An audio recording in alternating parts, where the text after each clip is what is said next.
అంటే రామానాయుడు గారు అంతకుముందు కథానాయకుడు అని సినిమా వచ్చింది, అందుట్లో గోపాలకృష్ణ గారు యాక్ట్ చేశారు. ఆ క్యారెక్టర్ కూడా బాలయ్య బాబు కథానాయకుడు. అవును, ఆ క్యారెక్టర్ కూడా బాగా గోపాలకృష్ణ గారు యాక్ట్ చేశారు. నాయుడు గారికి నచ్చింది. ఈ సబ్జెక్ట్ గోపాలకృష్ణ గారిది, ఇది వాళ్ళ డైరెక్షన్ కోసం రాసుకున్న సబ్జెక్టు.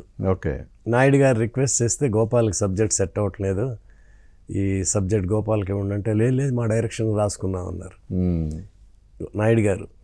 గోపాలకృష్ణ రోజుకు ఒక సబ్జెక్ట్ రాస్తావయ్యా నువ్వు, గోపాల్ పాపం కొత్తోడు, ఈ సబ్జెక్ట్ గోపాల్కి ఇచ్చి నువ్వు ఇంకోటి రాసుకో, నువ్వేం మాట్లాడదు, గోపాల్ వస్తున్నాడు ఓకే అని చెప్పి ఫోన్ పెట్టేశారు నాకు. నువ్వు వెళ్ళు గోపాలకృష్ణ దగ్గరికి, సబ్జెక్ట్ ఇస్తారు.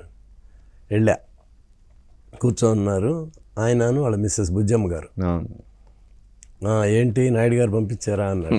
అవును సార్, సెట్ అవ్వట్లేదు సబ్జెక్టు, ఇది మీరు ఇస్తారని చెప్పారు నాయుడు గారు అంటే, లేలే మా సొంత డైరెక్షన్ కోసం రాసుకున్నాం అని మామూలుగా అన్నారు. ఆ మహాతల్లి బుజ్జమ్మ గారు, ఏమండే మీరు ఇంకో సబ్జెక్ట్ రాసుకోండి, ఈ సబ్జెక్ట్ గోపాల్కి ఇచ్చేయండి. నేనంటే అంత ఆప్యాయం మా బుజ్జమ్మ గారికి కూడా. ఇక ఆమె ఆర్డర్ వేసిందంతే గోపాలకృష్ణ గారు. అంటే నన్ను ఆట పట్టించడం కోసం, నాయుడు గారు చెప్తే కాదని లేదు, కొంతసేపు అట్లా బెట్టు చేసినట్టుగా. బుజ్జమ్మ గారు చెప్పగానే సరేనయ్యా రికమెండేషన్ నీకు ఎక్కువైపోయినాయి, బుజ్జమ్మ కూడా నీకు ఏముంటుంది ఓకే అని చెప్పి మహానుభావుడు గోపాలకృష్ణ గారు, వెంకటేశ్వరరావు గారు, అట్లా ప్రతిధ్వని.